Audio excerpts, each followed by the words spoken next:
Ia orang mukmin itu hendaklah bertawaduk, mesti dia rendah diri, tiada bertakabur, tidak menyombong diri, dan tiada membesarkan diri, dan banyak takut pada Allah Ta'ala. Maka orang yang orang mukmin yang beriman, yang beriktikad bahawasanya Allah berkuasa atas tiap-tiap segala sesuatu, bahawasanya dia itu fakir. Ya ayuhan nas antumul fuqara'u ilallah. Dia tahu, dia reti bahawasanya diri dia itu fuqara, fakir. Fakir ilallah, berhajat sepenuhnya kepada Allah Subhanahu wa ta'ala, maka dia tidak boleh menyombong diri. Dia kena tawaduk, rendah diri. Kena kembalikan apa-apa sahaja daripada kebaikan yang ia dapat buat, mesti kembalikan kepada Allah Subhanahu wa ta'ala. Sebab dia yakin apa sahaja yang terjadi itu semua daripada Allah, dan itu semua daripada perbuatan Allah Subhanahu wa ta'ala. Innallaha ala kulli syai'in qadir. Baik, kita pergi kepada ayat tadi. Apabila sebut Allah Subhanahu wa ta'ala ini berkuasa atas tiap-tiap sesuatu yang mungkin, maka reti faham kita mungkin itu terbahagi kepada 4. Ini akidah. Wajib kita iktikad bahawasanya perbuatan Allah atas tiap-tiap yang mungkin, mengadakan dan meniadakan sesuatu yang mungkin. Maka mungkin itu terbahagi kepada 4. Pertama, disebut mungkin maujud. Mungkin yakni yang ada. Yang ada sekarang, makhluk yang ada sekarang. Macam kita, langit, bumi, pokok, yang ada sekarang, udara. Dipanggil mungkin maujud. Mungkin yang ada. Apabila sebut mungkin ini yang ada, asalnya daripada tiada. Siapa yang adakan? Allah. Apabila ada, nama dia mungkin. Mungkin maujud. Sebab apa? Sebab dia menerima akan tiada. Macam kita ni ada wujud, maujud. Dan kita sekarang menerima tiada. Apa dia? Menerima binasa. Dalam qabdah, kalau siapa belajar dalam sifat qudrah, dalam ta'alluq qabdah, apabila Allah adakan kita, jadikan kita, nama kita mungkin maujud, kemudian kita dalam qabdah, di dalam genggaman Allah, maka boleh Allah untuk kekalkan kita, dan boleh untuk Allah binasakan kita. Dipanggil kita mungkin maujud. Boleh faham? Okay, sekarang kita nak faham macam mana. Allah SWT berfirman dalam Al-Quran, kullu nafsin dha'iqatul maut. Tiap-tiap yang bernyawa pasti akan merasai kematian. Pasti akan mati. Allah janji, Allah bagi tahu kita ini akan mati. Pasti akan merasai kematian. Boleh faham? Maka iktikad kita, wajib kita beriman seperti mana Nabi bagi tahu. Ini Rasul datang bawa kepada kita melalui wahyu daripada Allah. Firman Allah Ta'ala, kita ini akan mati. Dan wajib kita beriman bahawasanya kita ini akan mati. Akan dimatikan oleh Allah Subhanahu wa Ta'ala. Wajib kita beriman. Akan tetapi kita reti, kita faham pada ta'alluq, pada kuasa kudrah Allah, kita ini mungkin maujud. Boleh sahaja Allah nak kekalkan kita, dan boleh sahaja Allah nak binasakan kita bila-bila masa. Faham? Sekiranya kita boleh fikir begini, akal yang dipandu oleh wahyu. Sekiranya Allah nak kekalkan kita sampai hari kiamat tanpa mati, sekira-kira sahaja. Dengan sifat kudrah, berkuasa Allah, harus, boleh, tiada masalah. Allah berkuasa. Tetapi kita yakin, kita i'tiqad bahawasanya pasti kita akan Allah matikan terlebih dahulu. Sebab itu janji Allah. Innallaha la yukhliful mi'ad. Allah tidak akan memungkiri janji. Gitu. Pasti. Pasti macam-macam mana pun Allah tidak akan memungkiri janji. Dan kita akan dimatikan. Boleh faham kan? Tapi hidup kita ini di dalam qabdah, di dalam genggaman Allah. Bukan Allah letakkan, tidak. Di dalam ketentuan Allah. Boleh Allah nak matikan, binasakan kita bila-bila masa boleh. Sekarang kita ada, nama dia mungkin mawjud. Boleh faham satu? Yang kedua, tapi kita di bawah takluk kudrah Allah. Tidak akan terlepas daripada kuasa Allah. Sebab itu tak boleh sombong, tak boleh takabur. Bila-bila masa. Allah boleh buat apa sahaja ke atas kita selagi mana ia mungkin. Perkara mungkin atas dunia ni boleh berlaku. Boleh Allah nak jadikan orang itu baik, Allah jadikan orang itu jahat, Allah jadikan ini ahli syurga, Allah jadikan ini ahli neraka, boleh. Sebab itu haram bagi kita untuk rasa diri kita. Kembalikan pujian kepada diri kita. Kita dapat solat berjemaah 5 waktu, kita dapat hadir majlis ilmu, kita dapat duduk di masjid. Tambah-tambah kalau jadi AJK masjid ni, jadi AJK, jadi ahli jawatan kuasa. Orang kenal kita, kita rasa sombong, rasa ahli syurga dah. Suka-suka hati kita nak kata ke orang kan. Orang ni tak datang, kita nak kata ni orang ni jenis jauh daripada Allah ni. Suka hati dia. Dia tak cakap hati dia. Suka-suka dia je nak judge orang ni orang tu. Sebab dia rasa diri dia baik. Dia dah duduk masjid dah, ahli masjid dah, ahli syurga, dia rasa. Tapi adakah kamu tahu pengakhiran kamu di sisi Allah tu bagaimana? Tak tahu. Adakah kamu tahu yang ahli maksiat sekarang itu pengakhirannya bagaimana? Kamu pun tak tahu. Berapa ramai daripada makhluk Allah yang Allah jadikan asalnya ahli maksiat, dia berubah taubat, akhir dia mati husnul khatimah. Berapa ramai daripada makhluk Allah yang asalnya baik, sombong dia, tiba-tiba berubah jadi ahli maksiat, mati su'ul khatimah. Waliyazubillah. Cerita ini pernah terjadi kepada Syekh Abdul Qadir Al-Jailani, seorang waliullah. Saya ringkaskan, cerita ini panjang. Pernah beliau bersama rombongan beliau berjalan di satu wadi. Kemudian terjumpa seorang pakcik tua yang nampak hina lah, nampak macam biasa. Duduk musafir jalan. Syekh Abdul Qadir ni dengan pakaian ulama, mesti kena pakai pakaian ulamanya dengan ramai pengikutnya. Kemudian dia tegur, kamu ni Syekh Abdul Qadir Al-Jailani itu waliullah, seorang ulama besar. Insya-Allah.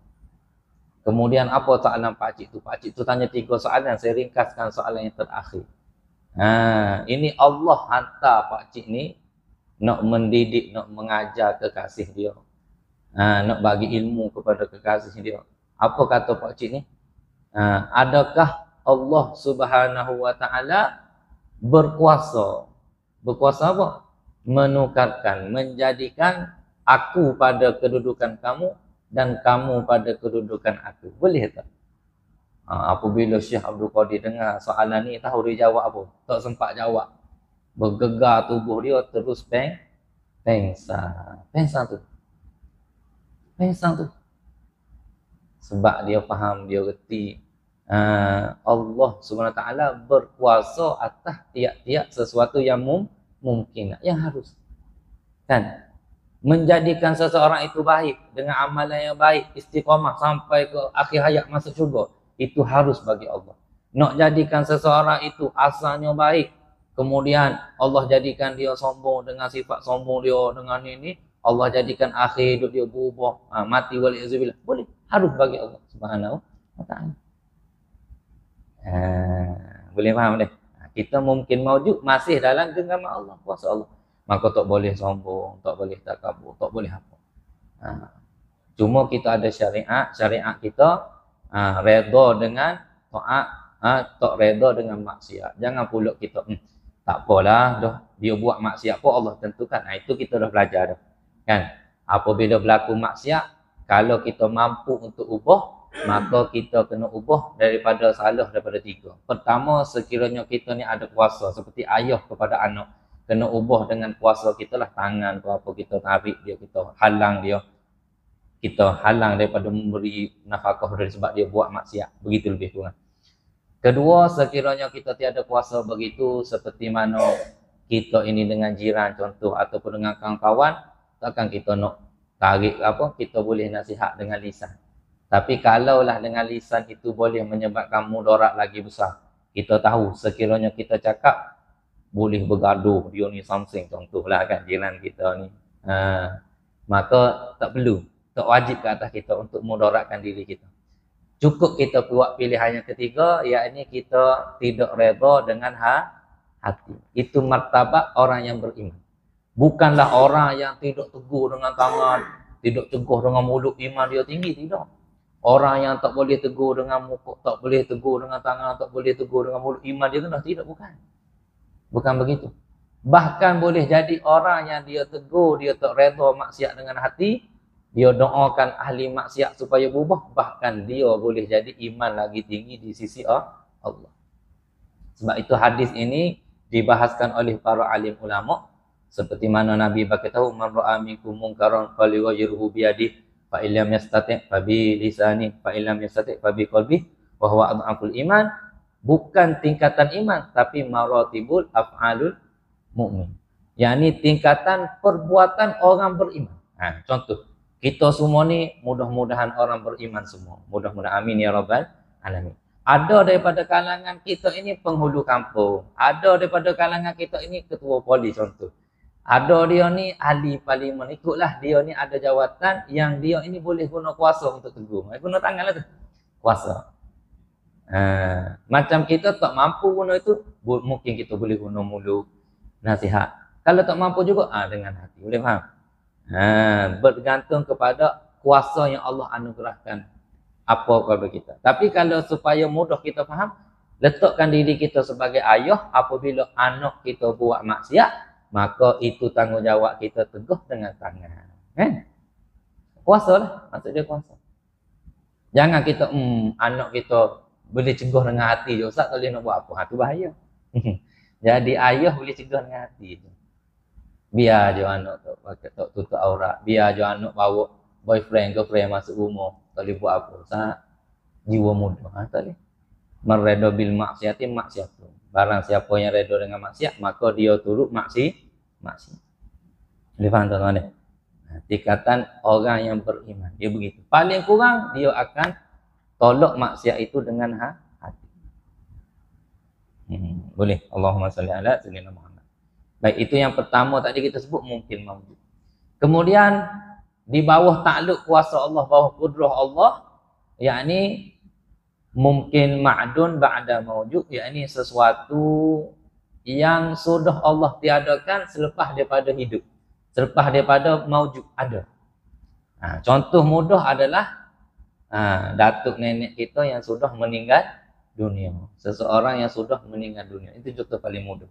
Nama dia mungkin juga di bawah takluk kuasa Allah. Contoh, sekarang ini orang yang telah meninggal dunia di kubur sana kan, yang sudah berada di alam barzakh, maka mereka di dalam kuasa Allah. Mana kata apa? Harus bagi Allah untuk kekalkan mereka tanpa bangkitkan pun. Contoh, boleh sahaja Allah nak kekalkan dia sampai bila-bila. Allah tak nak bangkit nanti di akhirat, boleh. Dan boleh juga Allah nak bangkitkan. Tetapi apa janji Allah? Allah janji tiap-tiap kita ini selepas daripada mati akan bangkit. Wajib kita beriman. Maka Allah, innallaha la yukhliful mi'ad. Allah tak mungkin janji. Maka pasti iktikad kita Allah akan bangkitkan kembali kita nanti. Pasti. Nama dia mungkin ma'dun ba'da mawjud. Mungkin yang tiada selepas daripada ada. Selepas daripada Allah adakan, maka Allah tiadakan. Maka orang yang mati itu bukan dia duduk saja-saja dalam kubur tanpa kuasa Allah, tidak. Dia dalam kubur pun di bawah takluk kuasa Allah. Dan kita wajib beriman di alam sana seperti mana Nabi kita bagi tahu, berlaku takluk kudrah Allah, mereka itu sama ada mendapat nikmat daripada kubur ataupun mendapat azab daripada kubur. Salah satu daripada taman-taman syurga ataupun wal-iyazubillah, mudah-mudahan bukan kita, bukan ahli keluarga kita, salah satu daripada lubang-lubang api neraka. Wal-iyazubillah. Boleh faham tuan-tuan eh? Maka di alam barzah sana, bawah takluk kuasa Allah, yakni mungkin yang Allah boleh sahaja untuk kekalkan dalam keadaan mati dan boleh sahaja Allah bangkitkan. Tetapi kita reti faham Allah janji, pasti Allah akan bangkitkan. Itu yang kedua. Yang ketiga, nama dia mungkin sayuja, mungkin yang nanti akan Allah jadikan. Mungkin yang mana? Yang nanti Allah akan jadikan. Yakni apa dia? Hal perihal hari kiamat, hari akhirat, hal perihal di mizan, di timbangan, di haud Nabi, dalam syurga. Alhamdulillah, mudah-mudahan kita jadi di syurga. Dan ahli neraka, waliyahzubillah, mudah-mudahan kita bukan daripada ahli neraka. Itu sesuatu yang mungkin, yang nanti di bawah takluk kudrah Allah, yang Allah akan buat nanti. Boleh faham? Itu wajib kita beriman. Allah kuasa buat benda tu. Jangan kita macam, bukan tak percaya lah Ustaz, tapi 80 lah, 80%. 20 tu tunggu matilah, nantilah tunggu mati. Kalau begitu ada orang macam tu kan, dia macam syok. Sebab dah bercampur dengan orang kafir sekarang, faham liberal. Boleh jadi Allah bangkit, boleh jadi Allah tak bangkit. Dia tak terima ada pilihan syurga neraka. Tunggulah nanti mati. Maka saat itu, saat dia syok begitu, walaupun dia percaya 80 ataupun dia percaya 90, 10% je dia nak wait and see, tunggu dan lihat, maka automatik jadikan kafir. Kafir tu. Jangan tuan-tuan, kena ada iktikad yang benar. Kita rasa, kita tak terlintahlah benda macam tu kan. Tetapi di luar sana ada fahaman macam tu. Saya jumpa yang fahaman liberal ni ada sungguh. Yang dia tak percaya yang agama Islam, orang Islam sahaja ni, agama Islam ni yang masuk syurga. Mana kata bagi dia, orang kafir pun kan dia buat baik, dia dapat balasan baik, boleh masuk syurga juga. Ada fahaman macam tu. Jangan tuan-tuan, baik dekat ahli. Kena belajar semua. Kena iktikad. Benda ni sebab dia mari dengan gangguan kan, dengan syaitan untuk menyesat. Mudah-mudahan Allah kekalkan fahaman kita sampai kita akhir hayat. Amin ya rabbal. Mungkin dipanggil mungkin sayuja. Ini di bawah takluk yang Allah kata innallaha ala kulli syai'in qadir. Ni aku berkuasa, ini Allah berkuasa atas tiap-tiap segala sesuatu yang mungkin. Nanti Allah yang akan buat. Hal perihal kamu nanti bangkit, nanti Allah yang bangkitkan kamu, Allah yang akan bicarakan kamu, Allah yang akan tentukan mana kamu nanti. Syurga atau neraka, azab atau nikmat. Di dunia dahulu boleh kamu tipu. Dunia dulu boleh kamu tipu masyarakat, kamu tipu ahli qaryah kamu, berlaku baik kan. Depan orang baik, gini gitu ni. Rupanya hati bukan untuk Allah. Untuk apa? Untuk orang puji kamu, untuk orang kata kamu baik, untuk orang kata baguslah haji ni, datang solat berjemaah, ahli masjid, kamu suka orang puji.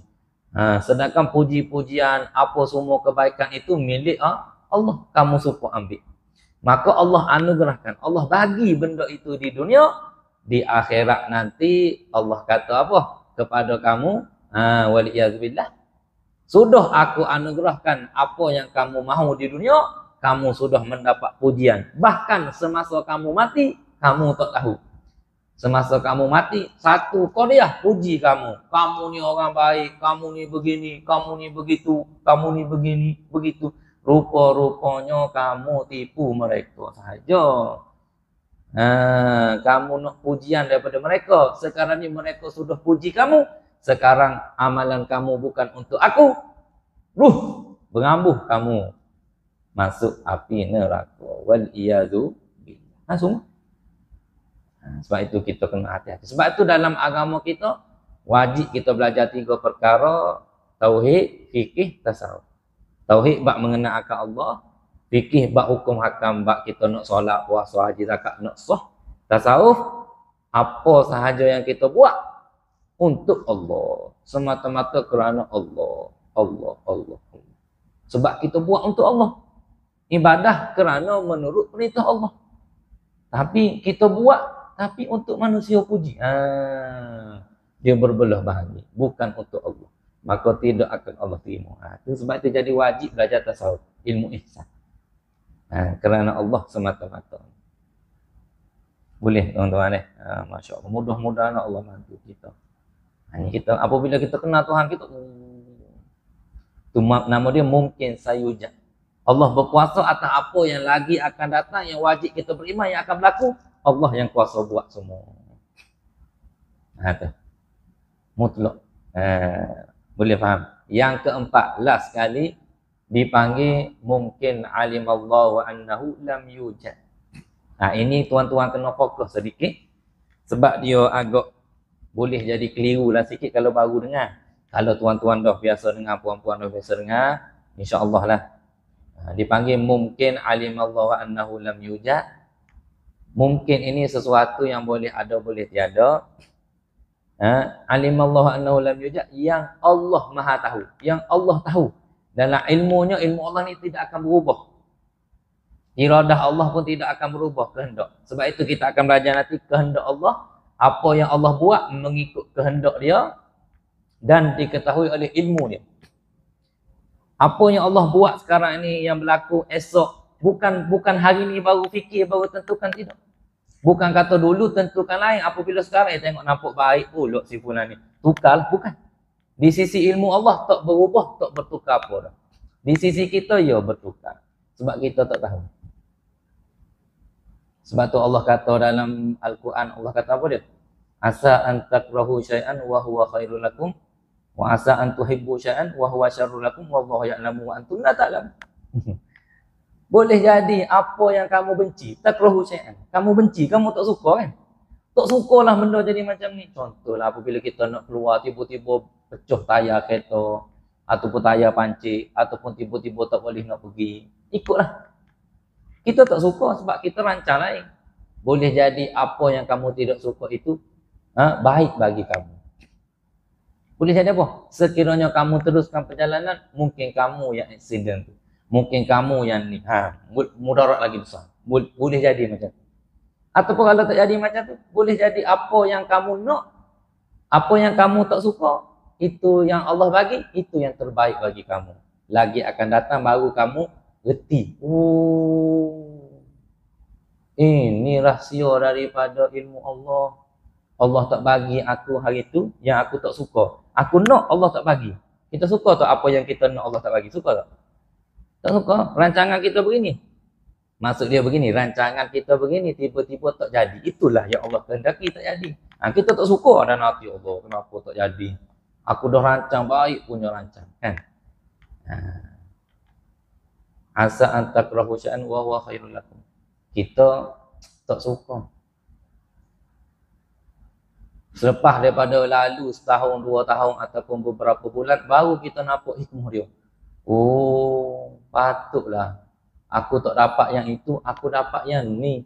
Ini takdir Allah. Ini, nampak. Dan Allah bagi tahu lagi, asa an tuhibbu syai'an wa huwa syarrul lakum. Boleh jadi apa yang kamu suka, kamu dapat suka, tapi itu tidak baik bagi kamu. Boleh jadi.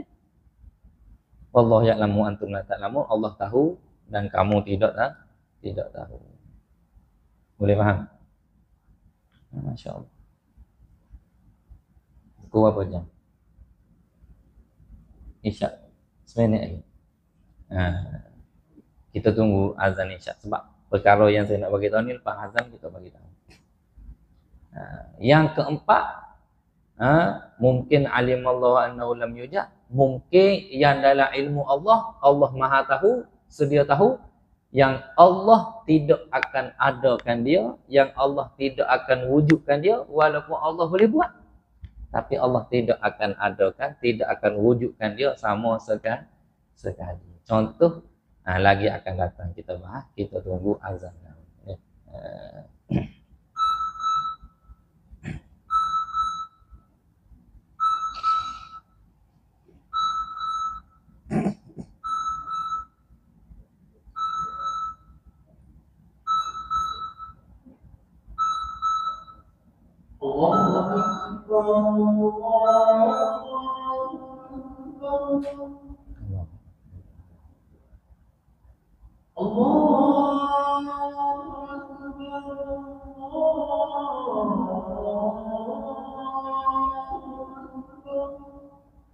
Allah.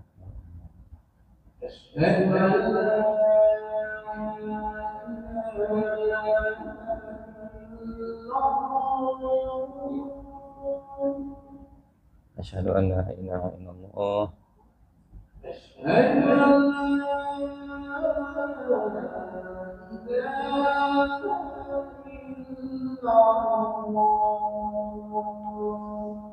Asyhadu an la ilaha illallah.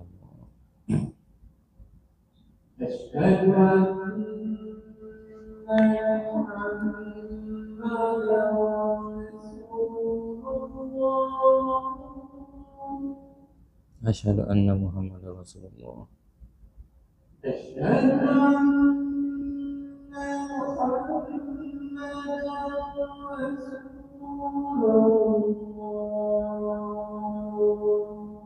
Asyhadu anna Muhammadar Rasulullah.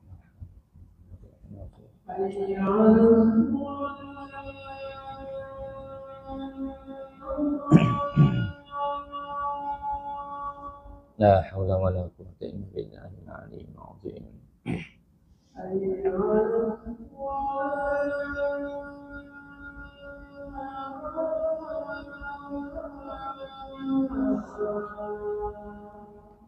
La haula wala quwwata illa billah.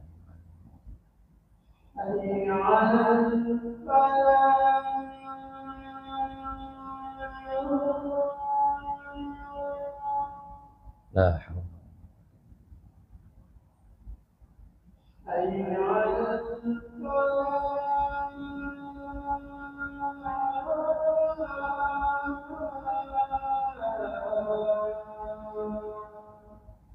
La haula wala quwwata.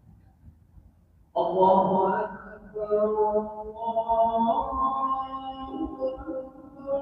Allahu akbar. Allah.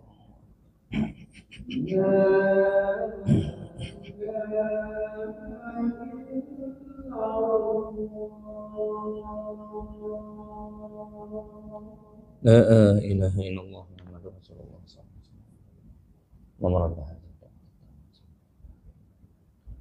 والشرف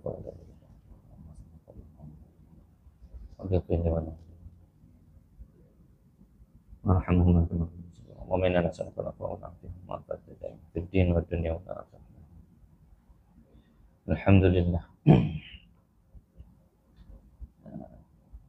Sebelum kita sambung, baru lalu kepada saya berkaitan dengan ba'azan lah. Saya mengajar ba'azan daripada kitab Muqaddimah Hadramiyah. Maka dalam ba'azan apabila lalu daripada syarah hadis berkaitan Nabi kata menjawab azan.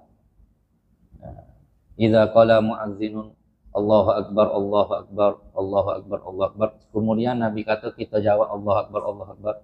Kemudian Nabi kata muazzin kata asyhadu an la ilaha illallah, kita jawab asyhadu an la ilaha illallah. Kemudian siapa habis asyhadu an la ilaha illallah, kecuali hayalas salah hayal falah tu kita jawab la haula wala quwwata illa billah.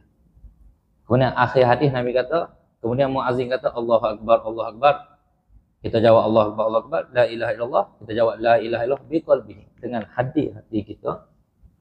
Maka apa kata Nabi? Dakhalal jannah, masuk syurga. Allah. Masuk syurga. Saya duk fikir, mudahlah. Nabi janji ni benda betul, benda wahyu. Nabi tak cakap wa ma yantiqu anil hawa in wa ila wahyu yuha. Wahyu daripada Allah. Tapi nak cerita bab jawab azan ni, minta maaf lah tuan-tuan ni. Kalau ada yang terasa kan ni. Hatta dalam masjid sendiri orang tu azan tu duk bercakap lagi. Cakap lagi.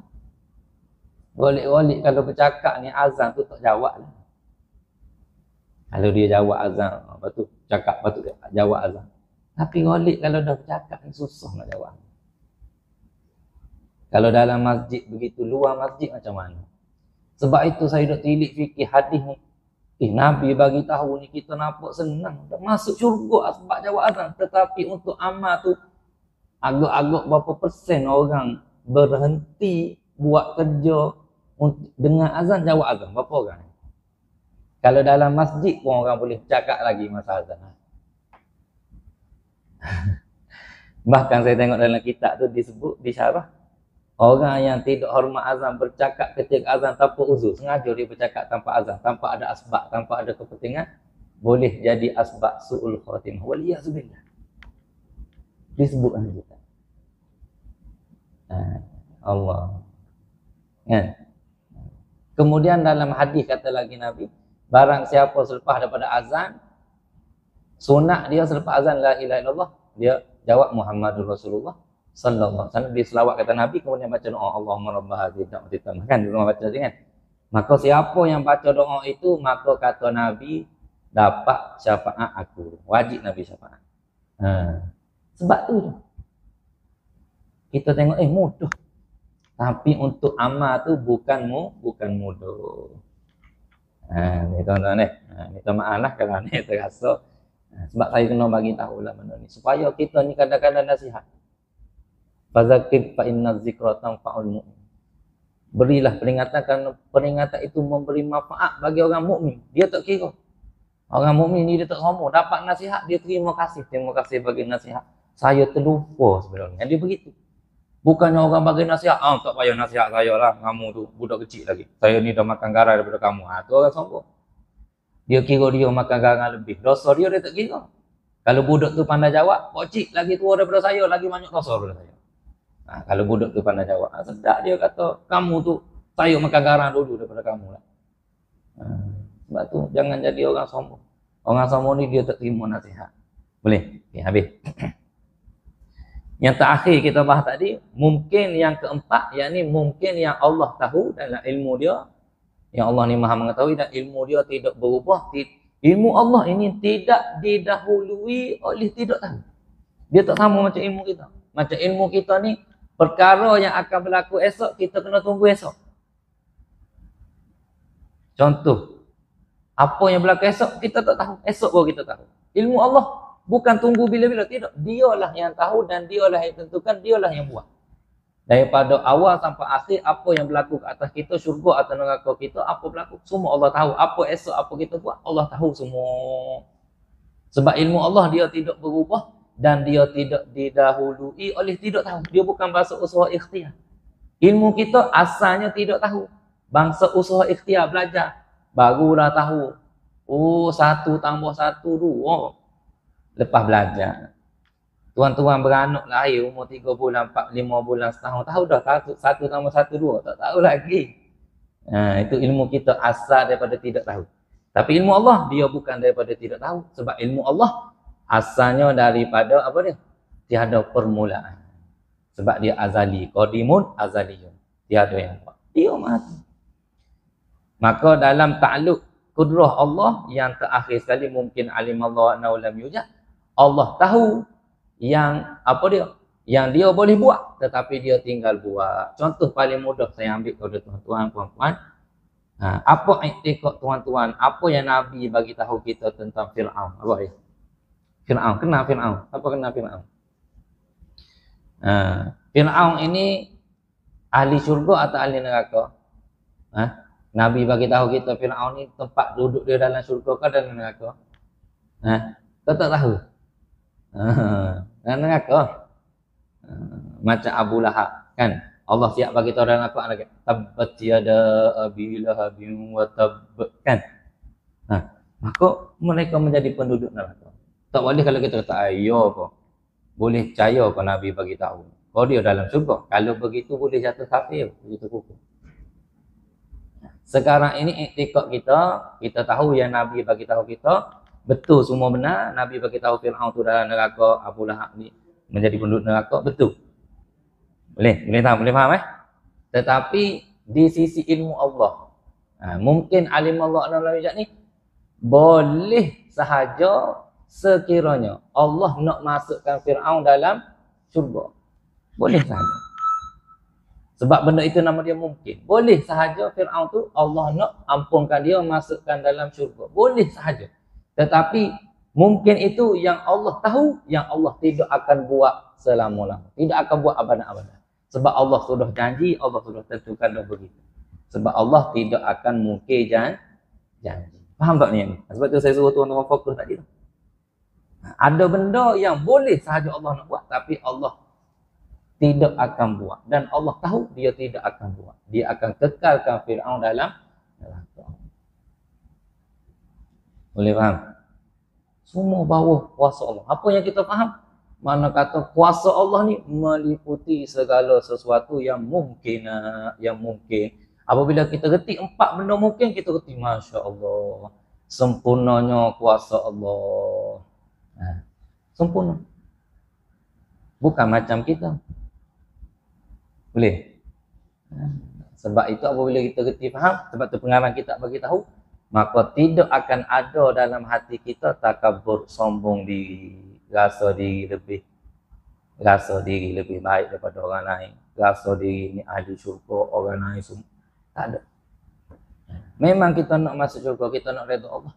Tetapi itu semua rahmat Allah, serah pada Allah. Boleh tuan-tuan habis kat sini lah. InsyaAllah mudah-mudahan apa yang kita dengar, kita belajar daripada i'tiqad Ahlussunnah wal Jamaah. Agama yang benar di sisi Nabi kita, seperti mana Nabi ajar para sahabat, pada para tabi'in, sampai kepada kita para ahli ulama. Maka i'tiqad Ahlussunnah dengan kita belajar sifat 20 ni, bab i'tiqad Ahlussunnah. Jangan kita ambil akidah yang lain. Salah nanti, sesat nanti kita. Tak terima ibadah kita di sisi Allah. Jadi kita tutup dengan kafaratul majlis dan suratul Asr. Subhanakallahumma wa bihamdika asyhadu an la ilaha illa anta astaghfiruka wa atubu ilaik. Bismillahirrahmanirrahim. Wal 'asr. Innal insana lafi khusr illa alladziina amanu wa 'amilus shalihat wa tawassaw bil haqqi wa tawassaw bis sabr. Assalamualaikum warahmatullahi taala wabarakatuh.